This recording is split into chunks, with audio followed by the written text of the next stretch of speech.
Hey y'all, welcome back to the channel. It's UCM Pig Motovlogs, and today we are going to check out one of these roadside attractions that old Blue Bike and Doyle, old Doyle talks about from Blue Bike and Doyle. So I went to the website, I found one that piques my interest, and we're going to go down here and check it out. Knock out a little admin. You guys know what to do. Please like, subscribe, comment on my channel. If you don't feel like typing words, we just leave emojis. Let me know you're here. So anyway, we're going down here. We're in Virginia Beach, and we're going down here to the ocean front, and we are going to go to the King Neptune statue. It's a large statue of King Neptune. It's down here on the ocean front, the tourist area here in Virginia Beach. It's been there since about 2005. Pretty large statue. It's about 13 tons, all bronze, about 30 feet tall. But we're going to go down here and check this out because it kind of means a little bit something to me. And the reason it does is because, I think I've mentioned before, I served in the United States Navy for 20 years, retired in 2010. And during my time in the Navy, I got to take part in several traditions, and one of those traditions being a shellback ceremony. Now, if you're not familiar with the shellback ceremony, this is when a vessel crosses the equator, and you go through an initiation and become a shellback, a son or daughter of King Neptune. Now, I did it the first time in 1991 on my first cruise. We were in the Indian Ocean heading to Africa, and the night before we pulled into port, we got to cross the equator and take part in this ceremony. Now, this is a time-honored tradition, not just amongst the U.S. Navy, but all mariners. All countries' military, all countries' navies do this. Merchant mariners do it. Even cruise ships, they'll do some sort of ceremony to initiate people into Neptune's realm. And basically, you have two types of people. You have polywogs, landlubbers, who have never crossed the equator into Neptune's realm, and then you have trusted shellbacks, which are the people that have done it. So, not going to go into great detail on the ceremony again because there's some things that are better left unsaid, and I'm not the kind of guy that kisses and tells, but it is an initiation. It has changed over the years. The military has changed. The Navy actually has an instruction to guide this ceremony to make sure no one is mistreated, but it dates back over 400 years, so you can only imagine how this thing has progressed over the years, or degressed over the years, I should say. There's some pictures. I'm going to show some pictures throughout this vlog of various things that go on during a shellback ceremony. I do not have any pictures of mine because we didn't take pictures. There's some things that you just don't put on film, but I guess they allow it now, and they allowed it back then. But anyway, the crossing of this line ceremony basically consists of a visit from King Neptune and his court. And if you are a polywog, you are subpoenaed to go before King Neptune. And at that point, you are deemed a slimy polywog, and you go through the initiation. And it consists of various things. Like when I went through, we were not allowed to stand. We had to crawl on our hands and knees throughout the day. You will have a breakfast, which is not very appetizing. I ingested a lot of things that I really don't know what it was. You take a shower, which is given to you by a fire hose. If you're not familiar with Navy fire hoses, it's very similar to a civilian fire hose, except we pull suction from the sea, salt water, at a high velocity. It's not fun for a while. You will go before the royal court, which includes the royal doctor, the royal barber. They will make sure you're presentable before you go before King Neptune, and then you're sentenced to the chute and the brine bath, which the chute is basically a trash chute, or should I say garbage chute. There's a difference. Trash is usually paper and stuff. Garbage is food items that's been collected for about a week, sitting outside, and you crawl through this tube full of it.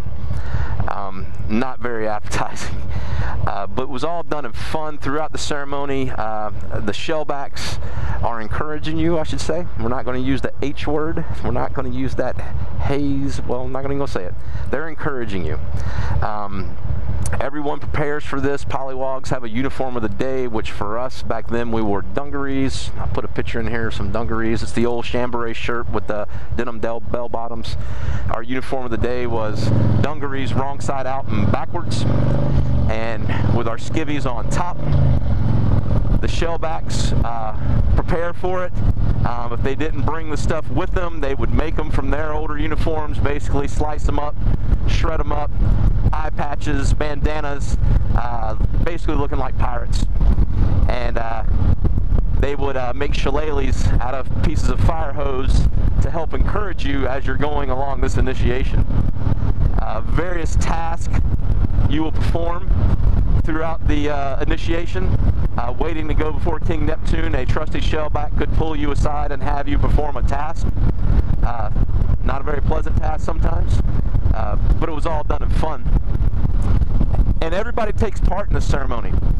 It doesn't rank is kind of out the window that day. Now you show people respect because you know who they are, and the rest of the year you gotta work for them. But at that day you are a lowly polywog, and you go through the initiation just like everyone else.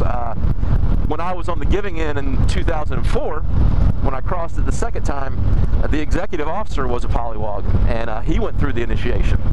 Typically the captain, the COs have been through it, and they're the senior shellback, and they greet King Neptune when he comes aboard. So shellback is very near and dear to me. I got some great memories of it. Going through it my first time in 1991, and then doing it my second time in 2004, because I got to see how the ceremony had changed over the years. And my first time was an all-male crew, and then my second time was an integrated crew with females, so things had to change a little bit, and understandably so. So we're down here at the ocean front. We're going to cut over here to Atlantic Avenue, which is the road that runs right along the beach and the boardwalk. Scoot down it and go to King Neptune's part and take a visit to King Neptune. So we'll see you guys there.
I hope you guys enjoyed our little roadside attraction trip over to King Neptune. I sure did. It's a beautiful day for a ride. We're going to cross over Rudy Inlet here, take a back road home. Chesapeake's just down the road. But I hope you guys enjoyed, and if you're ever in the Virginia Beach area, be sure to check out King Neptune and all the other sites. Virginia Beach is a pretty cool little area, a lot of touristy stuff to do, some really nice hotels on the water, just an all-around good family place to come and visit if you're ever looking for a place to vacation. Come spend your money, we need it. But anyway, that's it for this week's video. I appreciate you guys coming along with me, and again, I do appreciate your support. Be sure to like, leave me a comment, let me know you're here, and if you're not a subscriber, why don't you go ahead and consider doing that. I would greatly appreciate it. But that's it for this week. I got a little more riding to do this week. I'm going to try to get ahead on some videos. Got some things planned. We got to get the Filling Station Gourmet knocked out, and we're going to do a little ride for pleasure later on in the week. Next week I'm out of pocket, but I'll have plenty of footage that I'll be able to upload a video. So anyway, until we talk again, you guys be careful, you guys be safe, always keep your shiny side up, and we'll talk to you next time.